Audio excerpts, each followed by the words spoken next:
السلام علیکم ورحمۃ اللہ وبرکاتہ۔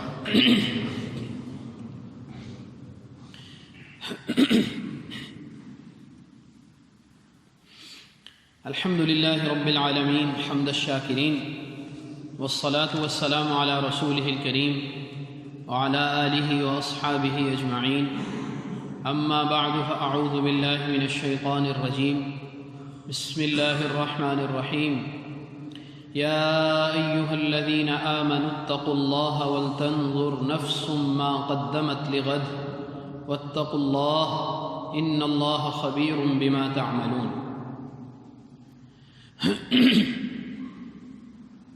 صدق اللہ العظیم۔ درود پاک پڑھ لیجیے۔ اللهم صل على محمد وعلى آل محمد كما صليت على إبراهيم وعلى آل إبراهيم، اللهم بارك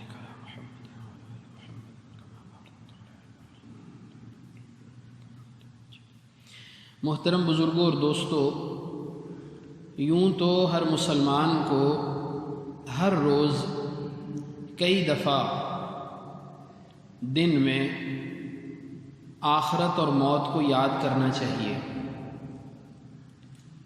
اور پھر جب کہ ایک وبا پھیلی ہوئی ہے اور ہر روز کسی نہ کسی جاننے والے کی دنیا سے جانے کی خبر ملتی ہے، ایسے وقت میں ہمارا طرز عمل کیا ہونا چاہیے؟ تو ایسے وقت میں ہمیں سب سے پہلے اپنی فکر کرنی چاہیے کہ جو وقت کسی پہ آیا ہے وہ وقت ہمارے پہ بھی آنا ہے، اور چونکہ موت کا کوئی وقت انسان کو بتایا نہیں گیا کہ موت کب آئے گی، 5 چیزیں ایسی ہیں جن کا علم اللہ سبحانہ و تعالیٰ کے پاس ہے، اور ان میں سے ایک چیز یہ ہے کہ انسان کو کہاں موت آنی ہے اور کب موت آنی ہے۔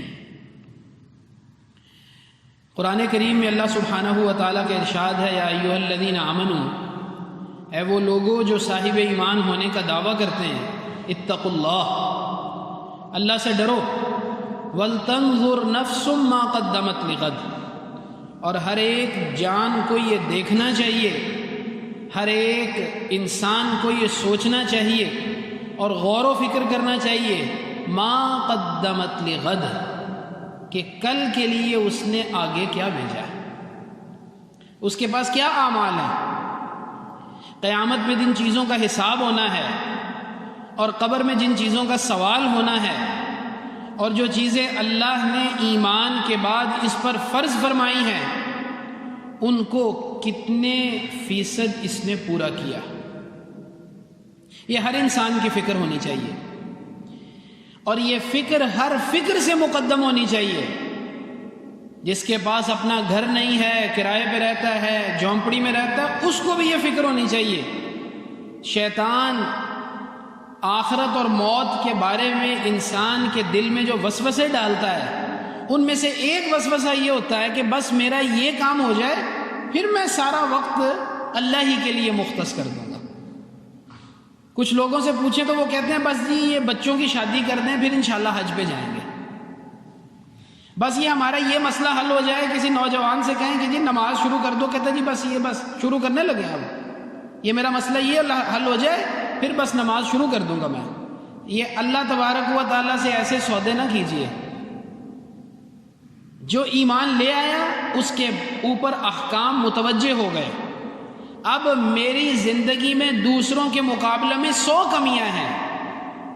میرے پاس اپنا گھر نہیں ہے، میرے پاس گاڑی نہیں ہے، میرے پاس اچھی نوکری نہیں ہے، میرے ہاں اولاد نہیں ہے، جتنی بھی دنیا کے اندر کسی انسان کے ساتھ کمی کوتاہی لگی ہوئی ہے، ان سب کمی کوتاہیوں کے باوجود وَلْتَنْظُرْ نَفْسٌ مَا قَدَّمَتْ لِغَدٍ، ہر ایک کو یہ سوچنا ہے کہ میں نے کل کے لیے کیا بھیجا ہے آگے۔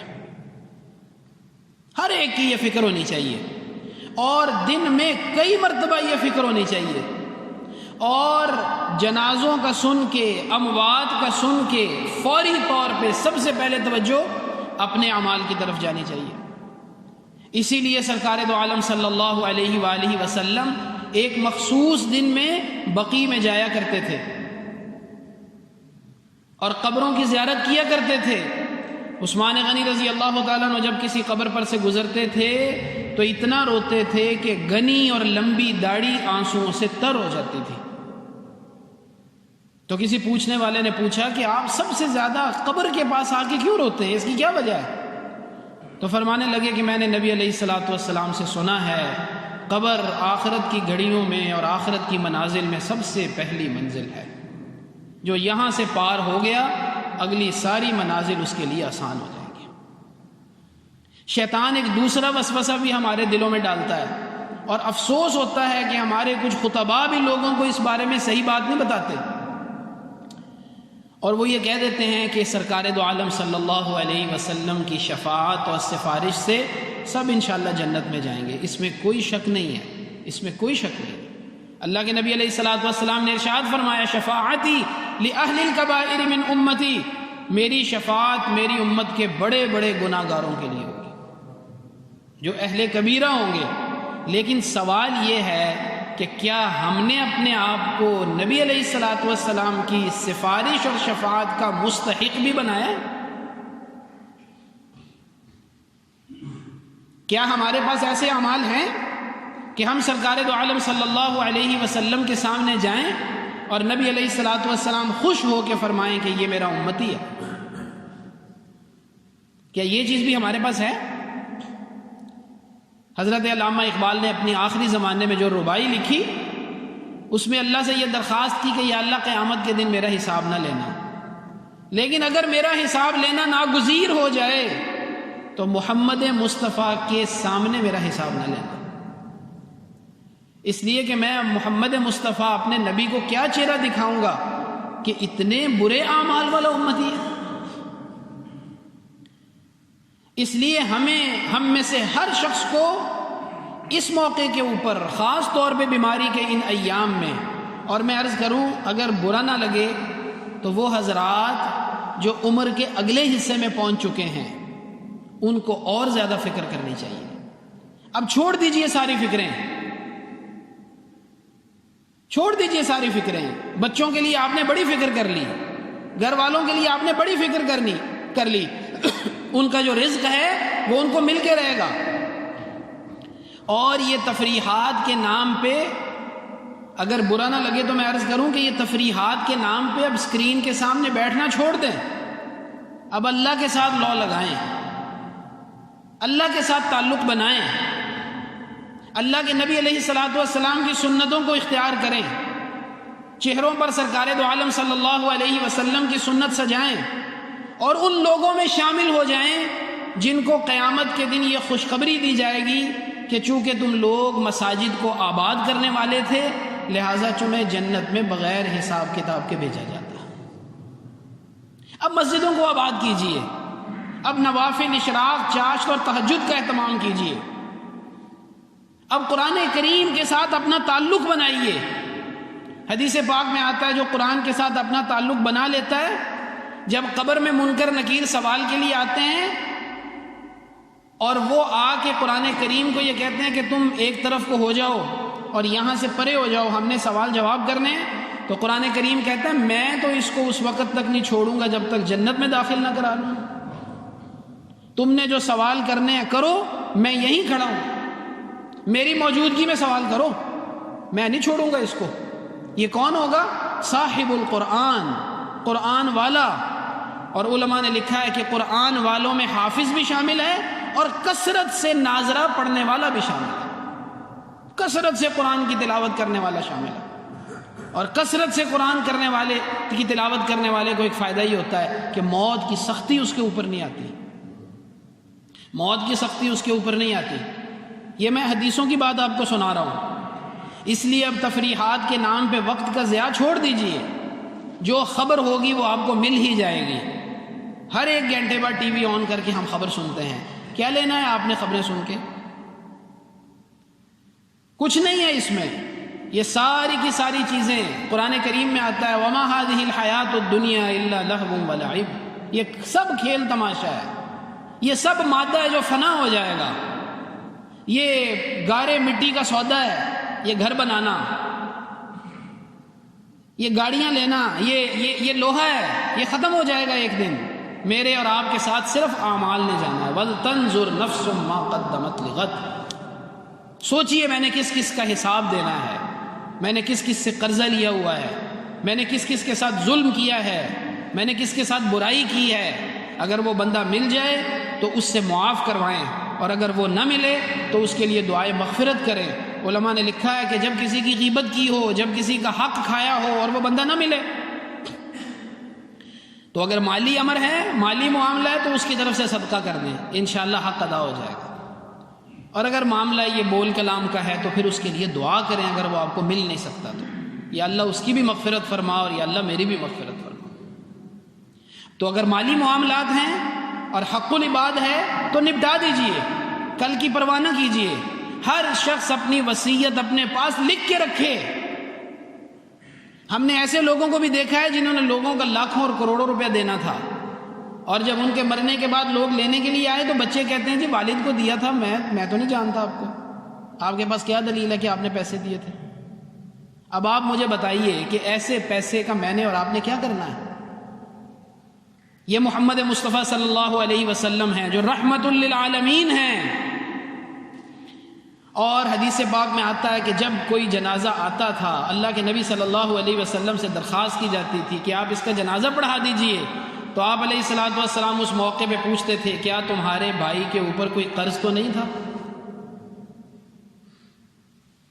اور صحابہ کرام اگر کہہ دیتے کہ جی قرض تو اس پہ تھا، تو آپ فرماتے تھے تم اپنے ساتھی کا جنازہ پڑھ لو.